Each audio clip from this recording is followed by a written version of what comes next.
Assalamualaikum warahmatullahi wabarakatuh. Halo, kembali lagi bersama kami kelompok 2 yang terdiri dari saya Anissa Zidni Ananda dan kedua rekan saya Sri Ramiati Sompa dan Widya Amanda Utami. Pada kesempatan kali ini kami akan membahas tentang bahasa dan persepsi. Apa itu bahasa? Bahasa atau language berasal dari bahasa Sanskerta, yaitu bahasa. Bahasa merupakan kemampuan yang dimiliki manusia untuk berkomunikasi dengan manusia lainnya menggunakan tanda, misalnya kata dan gerakan. Adapun kajian ilmiah bahasa disebut ilmu linguistik. Tujuan utama bahasa adalah untuk dapat berinteraksi terhadap orang lain. Coba bayangkan saja, jika di dunia ini tidak ada satupun bahasa. Bagaimana kita dapat berkomunikasi terhadap orang lain? Mungkin kita tidak bisa meminta bantuan orang lain dan memaksa kita untuk hidup secara sendiri-sendiri. Bahasa bukanlah hanya bahasa saat kita berbicara saja. Banyak bahasa lain seperti bahasa tubuh juga disebut bahasa. Hal ini karena seseorang dapat mengerti dengan apa yang hendak dia sampaikan, walaupun dia tidak berbicara. Selanjutnya, persepsi. Apa itu persepsi? Persepsi merupakan kata serapan yang berasal dari bahasa Inggris yaitu perception, yang berarti pengaturan identifikasi serta penerjemahan informasi yang didapatkan melalui sistem panca indera yang terdapat dalam diri manusia dengan tujuan untuk bisa mendapatkan pemahaman dan pengertian mengenai lingkungan sekitar. Persepsi terdiri dari berbagai jenis. Yang pertama, persepsi visual. Persepsi visual bisa didapatkan melalui penglihatan. Penglihatan merupakan kemampuan individu dalam mengenali cahaya dan kemudian menafsirkannya.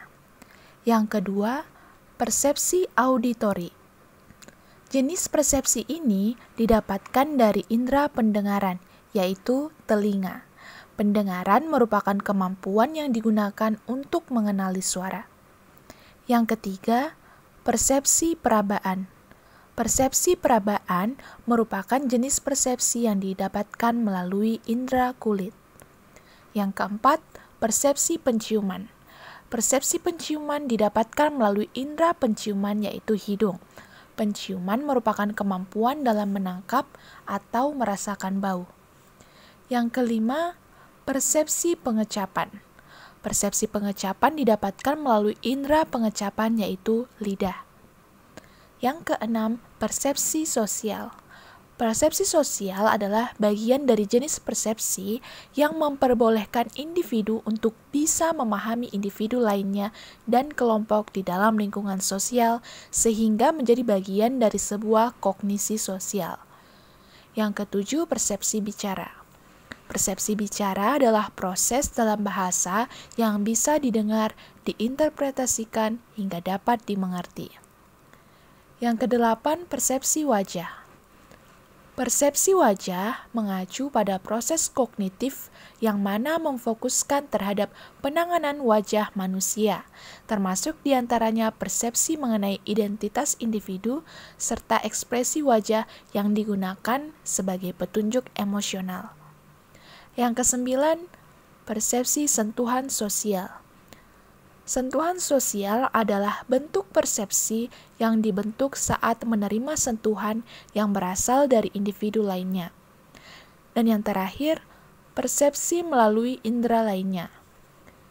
Jenis persepsi lainnya adalah yang didapatkan melalui indera lainnya, yang mana memungkinkan tubuh manusia untuk bisa melakukan berbagai macam persepsi seperti keseimbangan tubuh, gravitasi, pembuangan urin, dan feses, hingga yang dirasakannya di dalam paru-paru dan kerongkongan. Pembentukan persepsi yang terjadi dalam diri manusia memang sangat dipengaruhi berbagai faktor, mulai dari internal maupun eksternal yang sudah pernah dialami sebelumnya, seperti ilmu pengetahuan, motivasi, hingga pengalaman yang didapatkan. Semua faktor-faktor inilah yang kemudian saling berinteraksi dan memberikan pengaruh tentang bagaimana sebuah objek atau kejadian dilihat, dan kemudian menjadi persepsi yang berasal dari individu yang bersangkutan, sehingga setiap orang memiliki persepsinya masing-masing pada sebuah hal. Hubungan bahasa dan persepsi. Pada dasarnya, kita berpikir dan bertindak berdasarkan sesuatu yang telah dilihat, didengar, dirasa, dicium, dan diraba. Kelima hal inilah yang merupakan titik pangkal eksistensi kita sebagai subjek yang bernama hidup. Kita akan menyimpulkan bahwa si X itu tampan dan cantik setelah indera penglihatan kita mengamati wajah si X dan kemudian menginternalisasikan ke dalam pikiran. Selanjutnya, pikiran memberikan ukuran bahwa si X itu tampan, cantik, atau sebaliknya. Si X kurang tampan atau kurang cantik. Demikian juga dengan suara. Suara si X bisa termasuk ke dalam kategori bagus dan merdu setelah indera pendengar mentransfer bunyi itu ke dalam pikiran dan terjadilah sebuah keputusan mengenai suara si X. Kelima indera tersebut tidak bisa dipisahkan antara yang satu dengan yang lain. Indera penglihatan tidak bisa dipisahkan dengan indera pendengar, indera pencium dengan indera perasa, dan begitu juga dengan indera peraba dengan indera yang lain.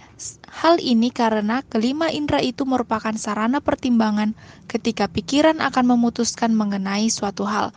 Di samping itu, masing-masing indera tersebut akan menentukan tingkat kebenaran mengenai sesuatu. Misalnya, kasus orang yang buta dan orang yang tuli pada saat menonton televisi. Orang yang buta mengira TV itu benda yang hanya ada bunyinya dan tidak ada gambarnya, sedangkan orang tuli berpikir sebaliknya. Kasus tersebut bisa juga dikaitkan dengan dua orang yang pada saat yang sama diminta untuk menentukan gadis tercantik di antara 5 gadis yang sama-sama cantik. Secara tidak langsung, meskipun orang ini sama-sama normal, akan tetapi pilihan mereka kemungkinan cenderung berbeda. Bisa saja perbedaan tersebut karena pengaruh pikiran, perasaan, atau sudut pandang yang lain. Intinya, pikiran akan selalu menjadi hakim atas segala keputusan yang akan diperbuat oleh kita. Dalam hal ini, pikiran akan mempertimbangkan mengenai gadis tersebut, tentunya setelah indera penglihatan, indera perasa, dan indera peraba telah melakukan pengamatan.